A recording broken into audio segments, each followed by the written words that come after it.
हमने अभी हिमाचल की बात की, उत्तर प्रदेश की बात की, बिहार में तो राज्यसभा चुनाव भी नहीं है। उसके बावजूद कांग्रेस और आरजेडी के 3 विधायक आज फिर बीजेपी में चले गए।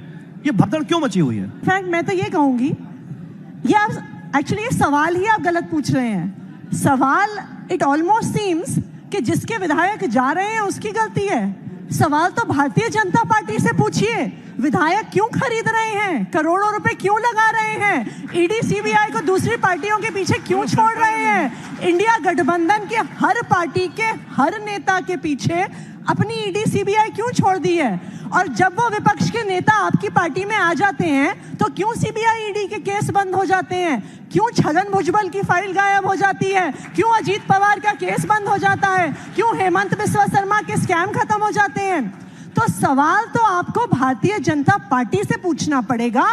और मीडिया डेमोक्रेसी का एक स्तंभ है, आपकी भी जिम्मेदारी है सारी पब्लिक को बताना कि जो भारतीय जनता पार्टी कर रही है वो लोकतंत्र को खत्म कर रही है। एक एक करके हर एजेंसी का मिसयूज हो रहा है। आप इस तरह देखिए, इलेक्शन कमीशन के लिए वो कानून लेके आ जाते हैं कि 3 मेंबर कमेटी में 2 भारतीय जनता पार्टी के रहेंगे। क्या वो खबर नहीं है पब्लिक को बताने के लिए?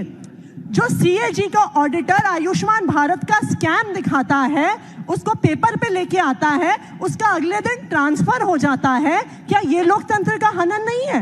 हमने तो सवाल ये है कि लोकतंत्र पर हमला भारतीय जनता पार्टी कर रही है, विधायक तोड़ने का काम भारतीय जनता पार्टी कर रही है, ठीक है, डराने धमकाने का काम भारतीय जनता पार्टी कर रही है। हमने ये सवाल आज दिन भर पूछा, बीजेपी के कई नेताओं से पूछा, केंद्रीय मंत्रियों से पूछा। हमने पूछा कि आखिर वो कौन सा मैग्नेट है जो बीजेपी की तरफ लोग चले आते हैं, और क्या उस मैग्नेट का नाम ईडी है? उन्होंने कहा नहीं, उस मैग्नेट का नाम प्रधानमंत्री नरेंद्र मोदी है। प्रधानमंत्री नरेंद्र मोदी के व्यक्तित्व की वजह से लोग चले आ रहे हैं और वो चाहते हैं राष्ट्र निर्माण में अपना योगदान दें। अब आप इस बात पे विश्वास करते हैं क्या? मैं ये जानना चाहती हूँ। विश्वास नहीं करती है? मैं ये जानना चाहती हूँ कि ऐसा क्या मैग्नेट है जो एक पार्टी से विधायक जीत के आते हैं, दूसरी में चले जाते हैं। कर्नाटका में क्या मैग्नेट है, गोवा में क्या मैग्नेट है? भाई अगर इतना ही मैग्नेट था प्रधानमंत्री नरेंद्र मोदी जी का, तो वो सीटें जीत के आ जाते, विधायक जीत के आ जाते, सांसद जीत के आ जाते।